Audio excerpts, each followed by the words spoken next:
I don't think men are good people. Wait, you think that now? All men? I don't think they're good people. Why not? For men to do things that they consider small in the flesh of like cheating, you know that that's going to destroy your partner, but you do it anyway. That's not a mistake. And just because I'm a woman, I'm supposed to accept your betrayal. Right. Have you ever cheated in a relationship? That's exactly what I was about to Yeah, ask. I've cheated. What? You can't make this shit up. You can't make this shit up. Y'all heard it.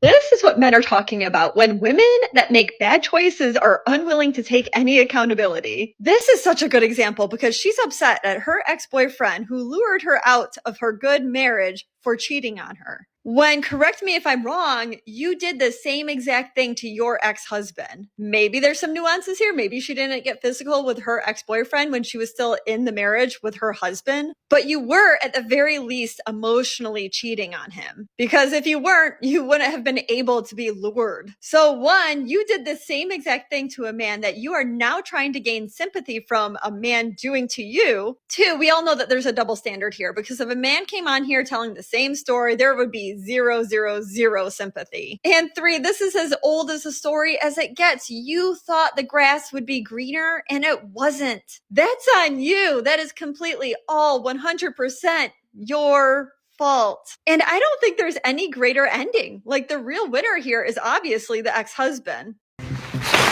Oh!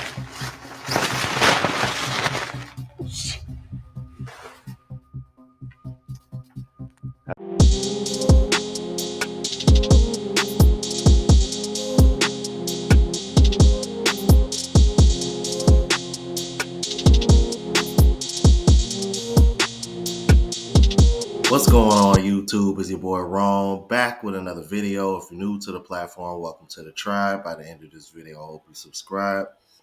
So there is a woman that is catching some traction on TikTok, and it seems like everybody is stitching her clip. And so the context goes like this. She was in a marriage and supposedly she got lured out of that relationship, cheating on her husband with the new guy, ends up getting with the new guy, and then the new guy cheats on her. And instead of taking any accountability, it seems like all she's doing is deflecting. So she did a story time video, as well as the little clip that you saw of her lip singing. But it's also a lot of people, surprisingly, a lot of women coming after her. I guess because it's pretty obvious that she is not trying to act like any of this is her fault. So without further ado, let's go ahead and jump into it. So I think I need to respond to this post, and thank you, Riley, for bringing up. I need a story time because I think it needs a story because I'm sick of explaining it. So I got pregnant when I was 19 years old, okay? And my mom was like, "You're getting married." Actually, yeah. No, I gave birth when I was 19. So I was like 18-ish when I was pregnant. So my mom like forced it upon me. She was like, "You're not going to be one of those mothers who are not married and you're on your own on welfare," because she worked for the welfare department. So she was like, "My daughter's not going to be one of them. I deal with that on the daily and you are going to get married." Now, we loved each other. Yes, we were madly in love. We were high school sweethearts. Yeah. So we were just pregnant. We moved in. My mom's like, "You're getting married." So we got married. I was 5 months pregnant when I walked down the aisle. Everyone, it was the talk of the town. When a big family, "Oh my God, she's pregnant. Oh my God." That's why my mom's like, "You're getting married. She's not going to be made fun of because her daughter had a baby out of wedlock." And I was just like, okay, whatever. I went with it. I went with it. I was 19. What else? What the fuck was I going to do? And I loved him like madly. We were crazy in love with each other. That's why it was a good marriage. We were best friends. So when we got married, he became a bricklayer. Okay. So it was a great job in Detroit. And for a long time, I mean, he was building all the buildings downtown, everything like that. We bought a house. We were the only people out of our friends who had a house. Everybody came to our house. It was the party house. We really had a good time. It was a great marriage. It was a great, happy family. Then he started getting laid off all the time because the economy just wasn't what it was. Like shortly after we got married, I mean, it was like Every winter he would get laid off. Every winter, because you can't lay bricks, you can't lay concrete. It's got to be a certain temperature. You know what I mean? So we struggled. We lived paycheck to paycheck every day of our lives. There were always single men all around, all the time. There were single men every time. There was guys that lived across the street. They always flirted. There was always alcohol involved. Everybody was always drinking. Like I said, our house was the party house. So I never did anything. But then there were times like, and I just don't even know. Like I just don't. That's a whole nother video. We're gonna cut that out, and that'll be another video. I didn't know what it meant to take vows, you guys. I was 19 and I probably was ready to pass out from lack of oxygen because I was standing in a church full of everybody there for me and 5 months pregnant, which I hated my pregnancy. I was miserable. I was not the girl who dreamt of getting married and walking down the aisle. No, I want to run the beach and be free and lay in the sun. That's it. No, I don't want to do anything like family. I don't know. I didn't want to do that. I mean, it wasn't my dream. I did it and I played face for a long time. So he's always laid off. I have to, like, I'm not educated, so I got to go get educated, right? Like I always waitress at night. So my husband at the time would go to work bricklaying during the day. Well, that's how it was during the day in the beginning. And then I would go at night when he got home, would cook dinner and everything. As soon as he would come home, we would switch and he would stay there with the baby at night and I would go waitress and then I'd come home. That went on for a while. Then, like I said, he started getting laid off. So then somebody had to go to work. So time for mama to step up to the plate. So I did. I was like, yeah, bitch, I'm ready. I'm ready to get the fuck out of this house. But then I was going to school. I was working at a hospital, working at the hospital, clinical hours at the hospital and bartending at the same time. And he was just staying home, which is fine. We were a team, but I started losing respect. See that right there? Losing respect. Listen to that. Losing respect. You got so many women out here over here saying that men have a problem dealing with women that are stable or this, that, and the third. This is typically why men tend to steer away from those kind of women yeah, y'all lack respect for any man that's not making more than you for some reason. But yeah, can't really say that in reverse now, can we? He started, we just really, hey, the dog always wants to drink my coffee. Benny. He's my new man now. That's what I don't have a man. Okay. I live with no man. This is my man. Buy a dog, die alone. They rule my world.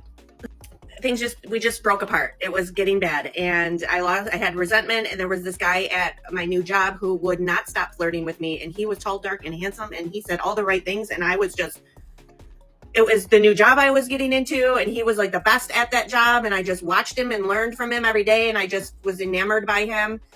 And he never left me alone every day. He just was a talker. Like, I mean, my phone was blowing up. He never stopped. It was irresistible. It became irresistible. I was pushing him off of me. But then we went out, all of us as a group, and we drank. And when alcohol's involved, it's not good. That's why I don't drink anymore. Imagine giving up drinking, not because it's bad for your health or maybe you've been having too many blackout episodes, but just off of the simple fact that you don't know how to keep your legs closed or have any kind of sexual control over yourself when you do get drunk. Literally the beginning of the end. I think weeks later, my ex-husband found his receipt in my vehicle and asked who he was. And I think that also he may have started to go into Verizon and start looking at the hundreds and hundreds of text messages that were going on each day between me and the dude. He forgives me. What did you give me? So in that time, I literally, like I said, it was the beginning of the end and I broke down and it was a very quick downward spiral. I'm lucky that I made it out, never losing my job or, also graduating and just getting through all of the stuff that I got through because I was in utter turmoil the entire time. I got divorced and then I moved in with the dude. My son didn't want to live with him. I mean, it was just a whole horrible thing. My son just dropped out of school. It was just everything went bad when I got divorced and I should never have. And I was just delusional the whole time. I was completely delusional. I drank so much alcohol.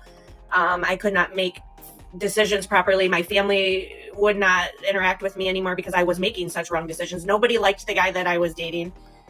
So I had no support. They were just shocked that I left my ex. It's good times, Good times. good fucking times. No, it was the worst of times, and I don't know how I made it out. It was the grace of God that I made it all out alive. And now I'm like way on the other side, and it's crazy because the boyfriend, you know, the guy that I left my husband for, he still literally tries. I literally still had to just block him because he still tries to come into my life. And he lives with a girl. So this is how I know that he's just, that's why I can make this fucking video, okay, and say, one thing about me is that I know that I'm never like you. Okay, that's what the fucking video is. Why is everyone flipping out over the video? Like, because how can you sit over here and say you're nothing like the man you cheated with just because he cheated on you? You cheated on your husband and then left him for the man that you cheated with. To try to sit over here and say you're nothing like the man that you cheated with, that's damn near blasphemous. Very hypocritical, but for you to do what you do, admit all of this, really not take any accountability for it. You're trying to blame it on the guy that you cheated with. That's the reason why you're getting so much pushback on TikTok right now. Let's keep it moving though. I went into the comments and you know, they hide these comments, and I approved all of these because I want them to be seen. I want all these comments to be seen. I take accountability. If you look in my follow me or anything, I have a series called Hard Life Lessons Learned, and that's one of them. The grass is not greener on the other side. Like, I've lived and learned. I have learned. Okay, people, I'm not a narcissist. I live alone, and mostly because I decide to, and I am an isolator. I don't like to be around others, but I don't like to date. I don't know. I am alone. So that's what I get, you know, and it is lonely and sad. But what hurt the most out of all of that was my son.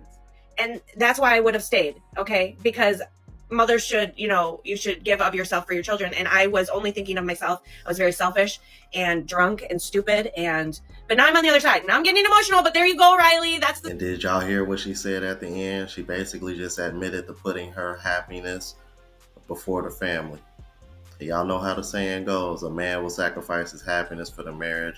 A woman will sacrifice her marriage for her happiness. And my God, to hear her admit that in real time is crazy. Anyway, let's get on to the videos, because yeah, she was definitely getting a lot of heat for this shit. And y'all let me know if y'all think she really took accountability for this. But let's keep it moving. On today's episode of What the Fuck Are Y'all Posting on the Internet and Why Are You Doing It? To my ex who lured me out of a great marriage and then got me and then cheated on me. What? I don't know what's more diabolical, the shit that she put on the fucking screen or the lip syncing. Because she's lip syncing, one thing I like about me is that I'm nothing like you and I never will be. The fuck do you mean by that? What the fuck do you mean that your ex lured you out of a great marriage? The audacity of you to say that you were lured out of a great marriage. Is your ex-husband okay? Because he's the real victim here. I have never in my life seen accountability in the negative. That's crazy. A bank account is in the negative. This shit is wild. But she posted again because people were like, bitch, what the fuck are you talking about? Calling to book a therapy appointment ASAP after my post about my ex. Because everybody is like, what do you mean? What do you mean? Make a standing appointment weekly, please. Twice a week even? Matter of fact, I think that it would be safe to say that you could probably get a room. What the fuck do you mean? You like that you will never be like your ex because you're not going to lure somebody out of a great marriage and then cheat on them? Fuck! Well, I will say this. If she thinks she's the victim in this narrative, she definitely needs therapy. So the girlie who said she was allured out of a great marriage and then got cheated on made a 7-minute long story time on what happened. And in response to some of the backlash that she's been getting, I watched it so you don't have to. She was 19 when she got married to her ex-husband because she got pregnant and her mom forced it upon her. She was crazy in love with this guy. They were best friends. They were high school sweethearts. He was the breadwinner. They had a great marriage and a happy family, but then he started getting laid off by his jobs and it was unstable. So then they were living paycheck to paycheck. And she says there were single men around around her all the time, which she didn't fall into, which is wild to say because duh, there are single people around all of the time. She's saying that as if it's like oh, look at me staying faithful, as if it's that hard. She said that she didn't know what it meant to take vows. She was miserable and basically admitted to playing in his face for a while. She said that she started going to work again and then she felt resentment towards her husband. And then this guy at her new job would not stop flirting with her. She said that he was tall, dark, and handsome and that he never left her alone and would text her a lot, and then he just became irresistible. Yes, she used the word irresistible. She went out with that guy in a group, alcohol was involved, and not good stuff happened. Her ex-husband had found receipts that belonged to the guy in her car, and then he found out that they were texting a lot, so then they get a divorce. She moves in with the guy that she cheated with, and then everything went downhill. She was drinking too much alcohol. No one in her life liked the new guy, obviously. She says that it was the worst of times, and that guy still tries to come into her life now, even though they are done. She says that she takes accountability, but like she doesn't, because she still asserts basically in her story that she was lured by this irresistible guy and just admitted to cheating on her husband because they were going through hard times financially. Let me know what you guys think.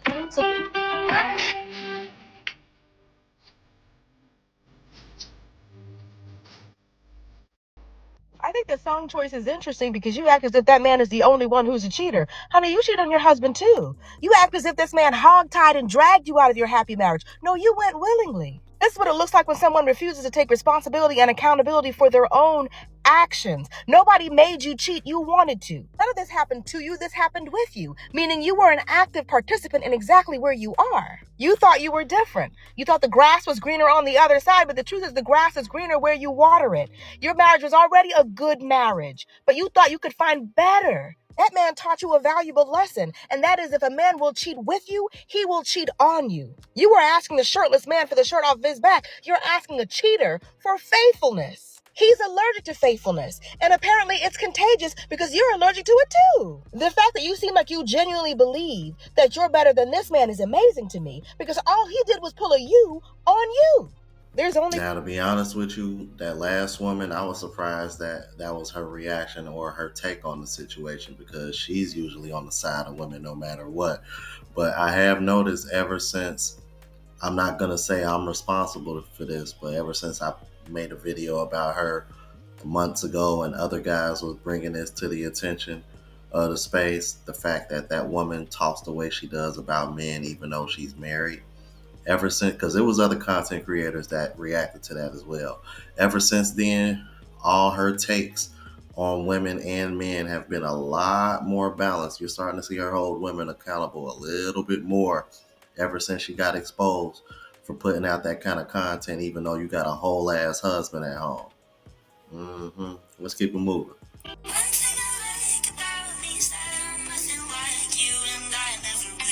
He lured you out of a great marriage. Yeah, it is clear that accountability has been delivered to an address of which she does not reside. She is playing hide and go seek with accountability, and accountability is losing. Accountability has been reaching out, and she's been blocking the call. Because what are you talking about? Lured you out of a great marriage. What, he kidnapped you out of a relationship? Where's your ex, Marvin Sapp? So when he gets you to leave your man, you got lured out of a relationship. But when a girl gets him to leave you, he cheated. Huh. I think there's some plot holes in your storyline, shorty. Now let's keep it a stack. He ain't cheat. He ain't cheated at all. He got lured, baby. He got lured out of his relationship with you. He a victim. And it's real rich for her to use that song for the video. I'm nothing like you and I never will be. Shorty, y'all twinning. What are you talking about? Do you not see where this doesn't add up? Look, I'm sorry to tell you this, pimp, but you are in an eternal battle with irony, shorty. Fight back. Sensational. And that's actually a great point, because I was thinking about that the whole time myself. Like, man, if a man would have done this, bruh, ain't a woman in the world gonna accept a man saying I got lured out of that relationship, or that woman wooed me, or she finna. Ain't a woman in the world gonna accept that. Oh man, nah, I'm weak because that brother said, yo, she playing hide and go seek with accountability, and accountability is losing. That was kind of funny, man. Y'all let me know what y'all thought about this. If you're new to the platform, please subscribe. OGs, I appreciate the love and support. Make sure y'all hit that bell notification. That way y'all know what I'm uploading. Hit the like button because it helps with the algorithm and helps me reach a broader audience. Also, look out for the travel vlog channel as well as the live channel. Links are in the description. Until the next video, y'all. Deuces.